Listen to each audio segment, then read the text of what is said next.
अगर अभी इसी लम्हे आपके शहर पर एक एटम बम गिर जाए तो शायद आपको कुछ समझने का मौका भी ना मिले। एक जबरदस्त चमक जो आंखों को अंधा कर दे और अगले ही लम्हे सब कुछ बदल जाए। 1945 में दुनिया ने यह तबाही अपनी आंखों से देखी जब हिरोशिमा एटॉमिक बॉम्बिंग और नागासाकी एटॉमिक बॉम्बिंग पर एटम बम गिराए गए। लेकिन सवाल यह है, अगर आज ऐसा हो तो क्या होगा? जैसे ही एटम बम जमीन से टकराएगा, एक इंतहाई तेज रोशनी पैदा होगी जो सूरज से भी कई गुना ज्यादा गर्म होगी। चंद सेकंड के अंदर अंदर दर्जा हरारत हजारों डिग्री तक पहुंच जाएगा। करीब मौजूद लोग इसी लम्हे राख बन सकते हैं। इमारतें पिघलने लगेंगी और हर चीज आग की लपेट में आ जाएगी। फिर आएगी एक जबरदस्त शॉकवेव, हवा की एक खतरनाक दीवार जो अपने रास्ते में आने वाली हर चीज को तबाह कर देगी।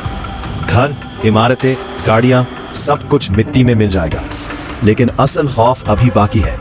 धमाके के बाद फैलने वाली रेडिएशन जो नजर नहीं आती मगर आहिस्ता आहिस्ता जान ले लेती है। जो लोग इस धमाके से बच भी जाए वो शदीद बीमारियों का शिकार हो सकते हैं। उनके जिस्म कमजोर हो जाते हैं और जिंदगी एक मुस्तकिल दर्द में बदल जाती है। एटम बम सिर्फ एक धमाका नहीं, ये एक ऐसी तबाही है जो नस्लों तक असर छोड़ती है।